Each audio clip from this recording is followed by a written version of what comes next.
Do you want to ride with us? Who ride with us? That's me and Badass. I'm a part of that element. From bomb ass pussy, I got some bomb. I got some bomb ass. You know what I'm saying? Or I'm on my way, I'm on the freeway. You know what I'm saying? I got 5, 10 for each. That's me, you know? Imagine Tupac telling you you can get on a record. Okay? But Eric had told us to stop going to Ruthless. That he's not fucking with Jerry Heller no more. Probably within a year or 6 months he died, right after they was feuding. You went from being on the Death Row albums and being featured. The Kurupt, the Streets is a Motherfucker, I was on that. Yeah, all in the Doggystyle and Dog Food, and like you said, East Siders. Then you went the background. Yeah, but then you went to Ruthless Records. Yes, yes. And then you started one of his groups, GBM. I was in a group created by Eazy. Yes, GBM, Gangster Bitch Mentality. So yes, I was still hanging with Death Row, correct. And then I ended up going to Ruthless because at that time they already had their clique. Dr. Dre already signed. I was like, Dr. Dre, what you gonna do? You gonna sign me or whatever? He was like, you tight. He was like, but I need you to come with this or come like this. Like, I literally was Dr. Dre's homegirl. I'll be going up to the studio, pulling up, because there's no way you can get in the studio to these people. There's security at the door. And I always just walked in and people be like, how the fuck? I was really his homegirl. But at that time, I just wasn't what he was looking for. And they already has finished all these albums. But they put me on albums. He was like, I got you. It's just that, you know, just wait to the next album, la, la, la, whatever. So I heard word on the streets for some homegirls that Eazy-E was looking for another female rapper because it was another girl that was in the group that didn't make it, but it was T-Ski, Chan, and Silk. They already had made it, T-Ski, Chan, and Silk. So I used to hang with Silk and Chan and run the streets with them. They was like, let's call Diamond, because I was out in the streets doing shit, dropping off dope. I was bad as fuck. Just bad, gang banging. I was just doing too much rapping. So the homegirls, they called me up, like, pull up to, I think it was, what the fuck the name of that studio? Damn. Audio Achievement. That's where Bone Thugs and Harmony did their first album. That's in Carson. They told me to pull up to Audio Achievement, and somebody wanted to check me out. I was like, okay. So I went up there to Audio Achievement. It was the homegirls was there. And there was some little short dude there. And I was like, who the fuck is this? And they was like this Eazy-E. I'm like, oh, okay. He was like, go in the booth. And the other girls were sitting back there and they pulled up a track. I guess they wanted to hear me rap on. They was like, rap. I was like, I don't fucking freestyle. My shit written. You know what I'm saying? They was like, well, bust what you got. And then they turned up the, they turned on the beat and I got the busted. He was like, that's it. She in the group.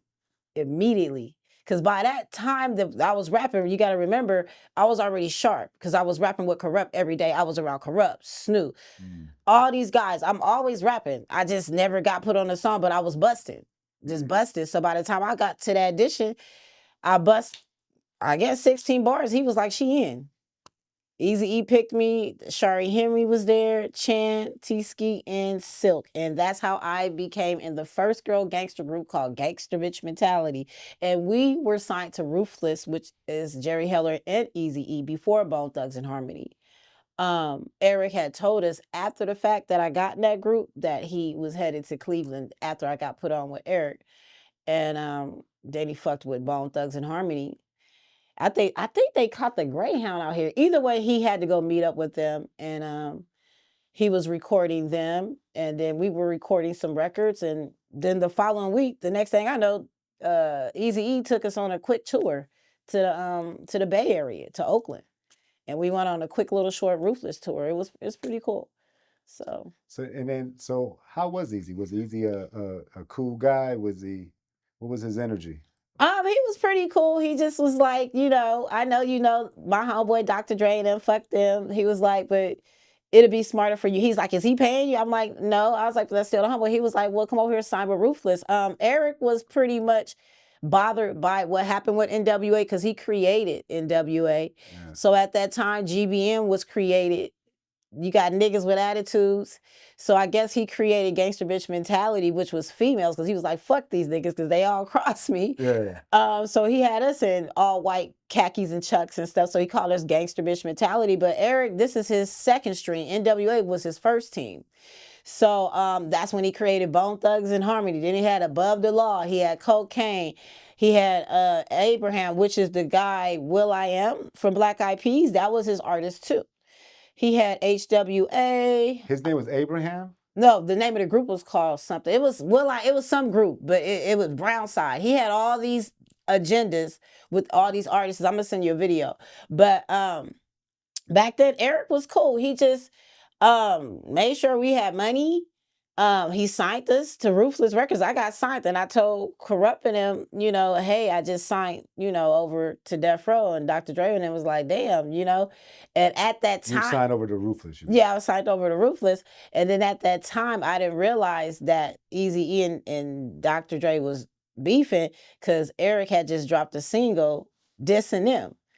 And at the time I was signed to Eric and Eazy, he was telling me to show up to the video shoot when he was dissing Death Row. And I was like, I can't show up. All the other girls had showed up, but it was BG, Knockout, Drayster, and everybody. That's when he had dissed Death Row. Yeah. I didn't show up to that video.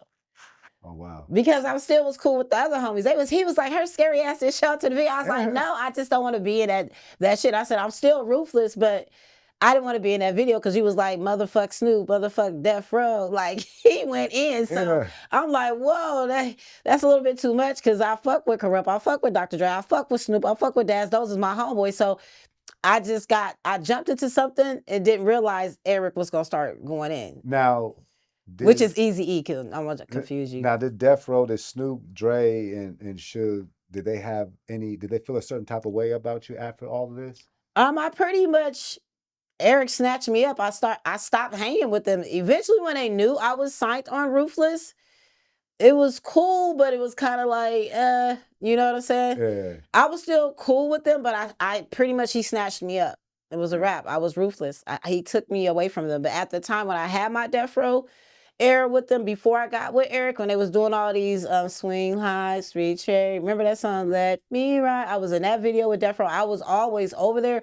But when I did transition and sign to Ruthless, I was Ruthless. I never got hung with them again. I never seen them. I probably talked to Kurupt here and there. Now, how long were you with Ruthless? Probably 2 years prior before he died. Oh. It's like in 1994, 1996. So now how was your relationship with Bone? Bone was cool. We was all cool. We're all ex-label mates, you know what I'm saying? Lazy Bone, that's my ex-boyfriend. Oh, wow. Yeah, so we were all cool. Bone Thugs and Harmony, GBM, Above the Law. You do songs with Bone? Yeah, we had records, but our records never came out. So when Bone Thugs and Harmony came from Cleveland, they dropped their album, they shit blew up, and we pretty much got put on the show. Like, Jerry Heller put us back, and he was like, you guys are too fucking hard. And I think Relatively Records had heard about Eazy-E and Jerry Heller having a four-girl gangster group. So Relatively Records not only heard of it, but a lot of other labels. And then that's how you got to hearing about all these other groups like Destiny Child and the MC Lights and the Queen Latifahs. But they heard about us, that we was coming.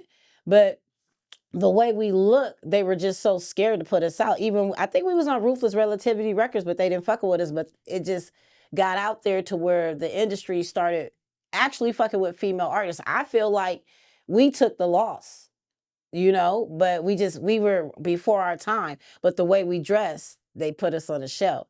And then, like I said, here you go, Destiny's Child. You know, that's Beyonce and Kelly and all of them. Then here you come MC Light, Latifah. So yeah, we got shelved because we were too hardcore. Now, am I on the subject? Because I hope. No, we good. We good. Okay. Now, when Eazy-E died, what did you feel about the official narrative of how he died? Well, at that time, it was very. I'm glad you brought that up. He was in the middle of fire. Jerry Heller. I mean, that's the one, the other white guy was there, Gary, too. But Eric had told us to stop going to Ruthless, that he's not fucking with Jerry Heller no more. So it was out here. The office is off of Cahuenga, Topanga exit. Mm-hmm. So in that time, Eric was trying to leave Jerry Heller. And that's pretty much what, you know, broke up NWA, because they was like, get rid of that. you know. And I remember Jerry Heller. He had a gun on his desk. Like, I'm not scared of you.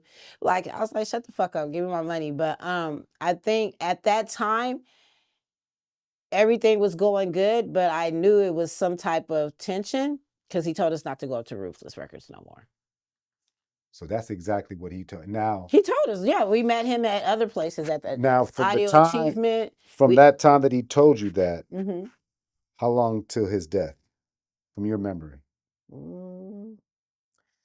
Probably within a year or 6 months, he died right after they was feuding. Okay. I don't know how he got sick that fast. It was crazy. It was unbelievable. I don't know.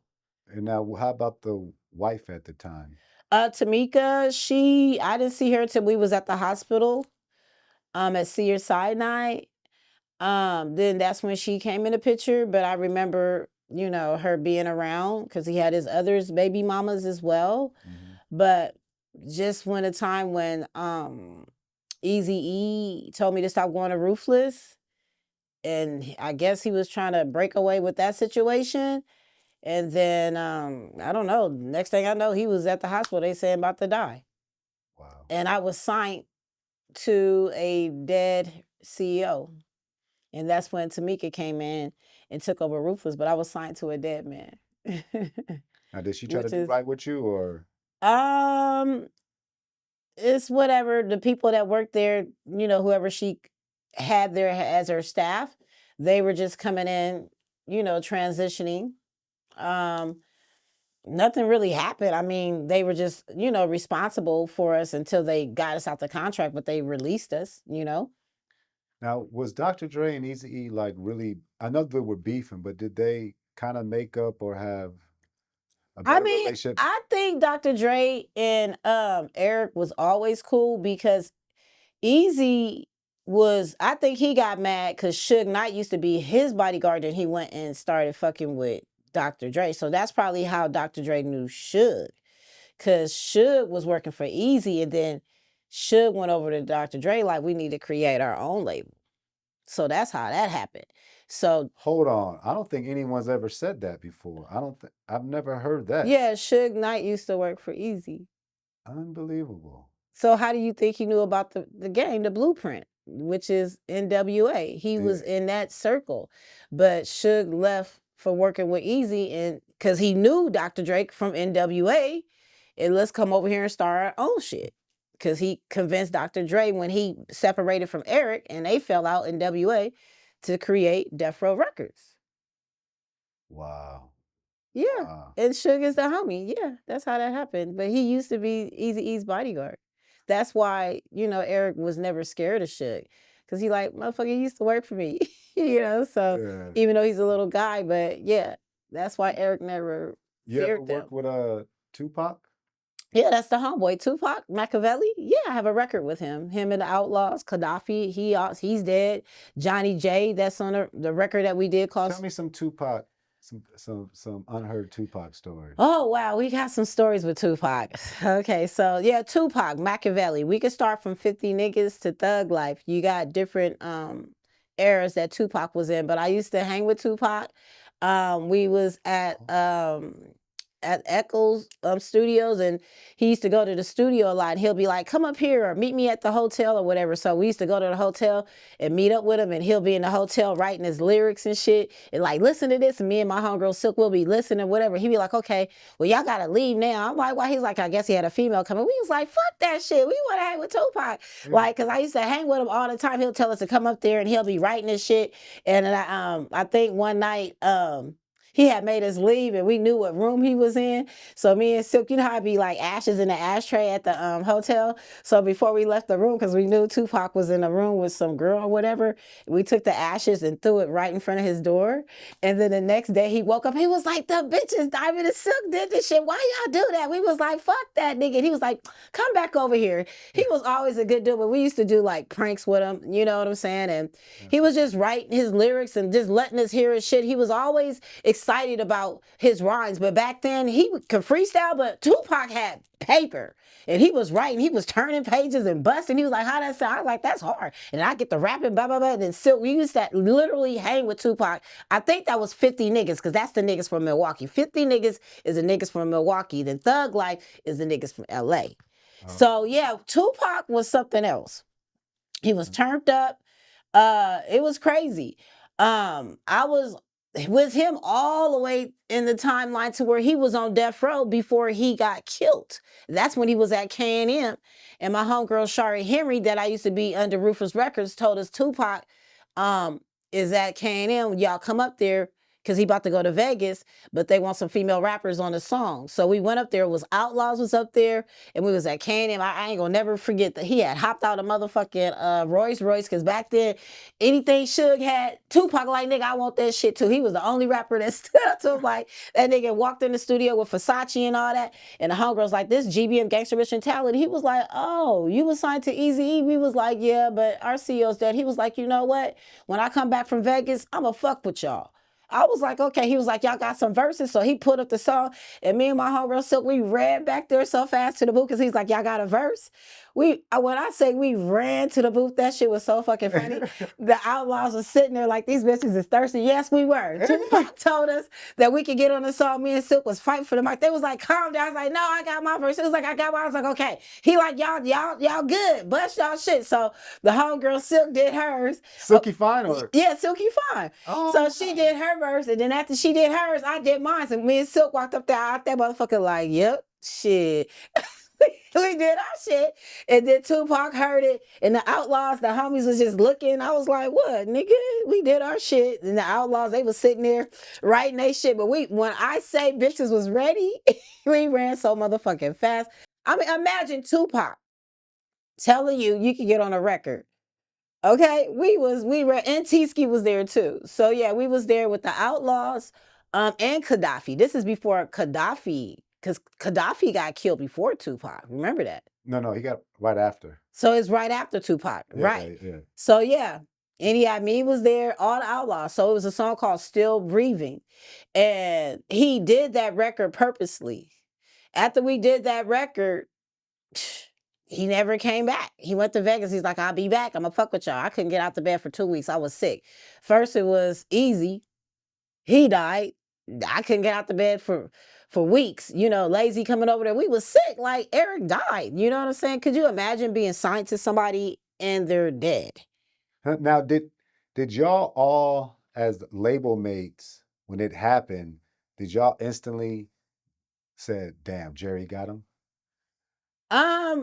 We were thinking all kind of scenarios, because, you know, they used to try to have us go to their dentist. You know, people get to thinking all kind of shit. You never know what the fuck really happened. Yeah. You know what I'm saying? But I'm not going to say you can't die from HIV or AIDS that fast. But back then, I don't know, they probably didn't have nothing to slow it down.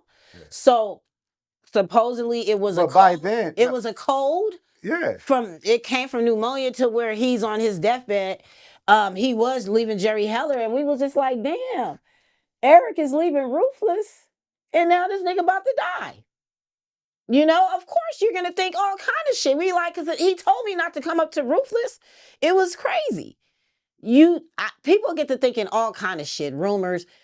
We really can't say what is what, and I don't want to sit here and lie about it. But people imagine and is delusional, will make up shit. So until we get the real forensics on this shit, to the bottom of it, but that was a scenario. Heller had him set it up, or da-da-da-da-da. And I'm like, well, I don't know. I know they got into it. I just know he died 6 months later prior to that. Yep. But back to the homeboy Machiavelli. Tupac. Yeah, I used to hang with him. That's the whole another death row era by that time. So you know Eazy-E had died. So of course I'm back hanging around the death row era again. You know what I'm saying? Yeah. So yeah. And they embraced you, and yeah, it was always cool. I think I had a little fallout with Lazy Bone, and at that time that's when Kurupt has this Lazy Bone said, I got no love for no hoes in harmony. Yeah. That was because of me. Wow. Cause Kurupt, I had got into it with Lazy Bone, but everything is squashed. That's just some old shit. Like if Kurupt know you fucking with me, he lose his shit. And that nigga, he'll battle. You see, he did calling out names. He did that shit, and that was crazy because DMX was like, I ain't got shit to do with that. You know what I'm saying? Because I at that time I used to work for Source Magazine, which is Dave Mays and Ray Benzino. Yeah. And I used to deal with the West Coast Source. So at that time, when before Kurupt did calling out names, you know, they had shot up Echo Studios and they had killed my homeboy's brother, Draws, Big U's brother. Oh wow. So it's a lot. It's a lot be going on. I remember. It's a lot. Yeah. Yeah. So now explain that. So when he did calling out names, that was it. I don't even think it was because were you there that day when no, Draws got murdered? No, I had just left. Cheetah Rock and then was there and saved the situation. I'm glad I left. I feel terrible what happened. Rest in peace. Cheetah Rock was there. Yes, and he's locked up. Yes. Is there a return date for Cheetah Rock? Yeah. Supposedly he's supposed to be getting out soon. Little Keita that works with Roddy Ricch, his son is the manager of Roddy Ricch. That we're waiting, but we're hoping and soon he'll be getting out. That's the original guy that has created the word Hoodster neighborhood. Y'all know I'm a rapper. Don't let me throwing this up. Don't be thinking I'm a gang member. I'm just affiliated. Just know a lot of heavy hitters, or should I say, you know, people that got muscle. You know, so, but and then Little Draws was Kurupt's manager? No, Little Draws was Big U's brother that was hanging with Kurupt back then. Yeah. Big U was helping that whole little line because that Big But U. he was in jail at the time, though. I believe when that happened, I believe Big U was in jail. Okay, well we gotta check that. Let's get that storyline right. Yeah. But they were. It was Jaws, Cheetah Rock, and I think it was 6x10 day. Wow. And then whatever, some guys drove by on a motorcycle. And this story that you're trying to get out of me is Pete Frank from Source Magazine. They also try to get this story out of me because I was up there hanging. I had just left or whatever. And I guess a couple of hours later, they shot that motherfucker up. And the reason why they thought it was DMX because they were on motorcycles, and DMX like, just because motherfuckers on motorcycles don't mean it's me. He was mad at a motherfucker because I know DMX. I know Eve. I know Rough Rider. So I'm talking to DMX. He was like, I didn't do that shit. He was like, motherfuckers, just because a motherfucker, he was mad. I was like, okay, DMX, I'm going to let Kurupt know, it ain't like that. Like, it was going down. That's when, Pete Frank from Source Magazine had me hit up. I wish I could find that article. And it said in the article, DMX said, I didn't do that shit. So, wow. He was like, amazing. Motherfuckers blaming that shit on me. You know how his character is. So DMX actually at one point was getting blamed for that. Yeah, that's when you came out with how Kurupt came out with calling out names and dissing. It was just a lot going on in that whole little era back then. But DMX was hot. He was like, why they putting that shit on me? I ain't do that shit. The fuck I look like coming from New York on a bike, shooting at motherfuckers. That's him, right? Yeah. Like he said, I'm from Rough Riders. Why would I come way to LA and shoot somebody up? Wow, that makes sense. He was like, yeah, like he was like, I didn't do that.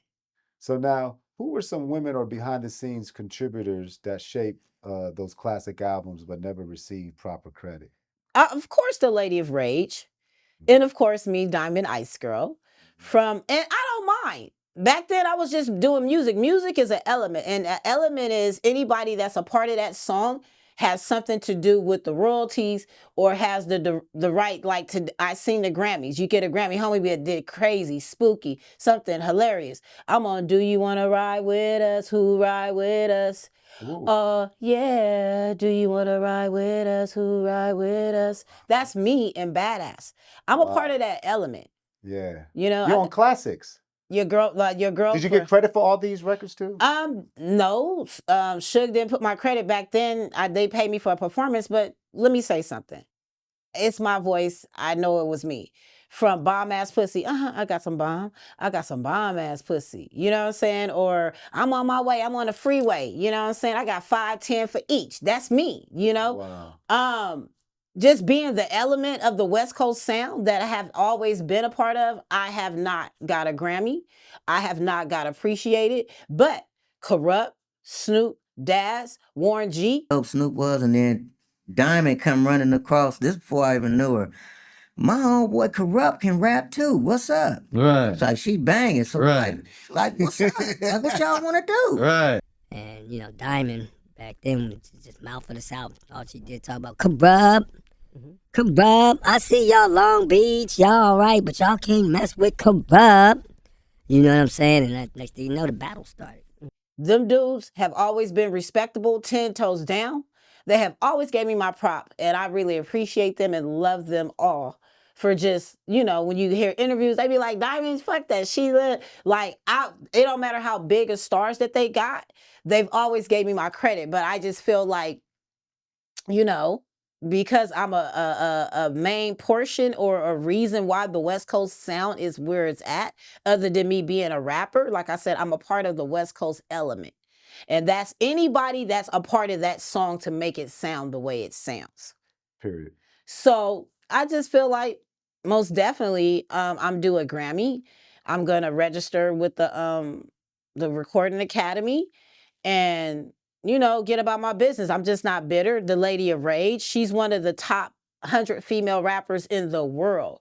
The only thing about the Lady of Rage is she just never dropped an album. She just was on a lot of classic records. You know what I'm saying? She never was given a Grammy. So being that we are a part of an element, we are a part of a sound that helped made the West Coast. Just the fact that I'm on records that Dr. Dre produced. Yeah, that's that went triple platinum, and it's my voice. Yeah. It's a lot of Grammys that's not given, you know? So yeah, from the Lady of Rage, of course, me in that circle. It was some other girl that's on there rapping. I forgot her name, but I just think they should give us a little bit more credit for being a part of the West Coast element sound. So yeah, but I'm not bitter. Yeah. Now, you were connected to both Ruthless and Death Row. So which era do you believe is had the biggest impact on West Coast hip hop? Ruthless Records, because everybody copycat what Ruthless did from NWA, which is the blueprint. So the biggest impact, you said, on hip hop, NWA, Easy motherfucking E, CP motherfucking T. That's what set it off. After that, you had Death Row, the family tree. We all in the same family tree. But it started. The boys in the hood is always hard. Gangster motherfucking rap.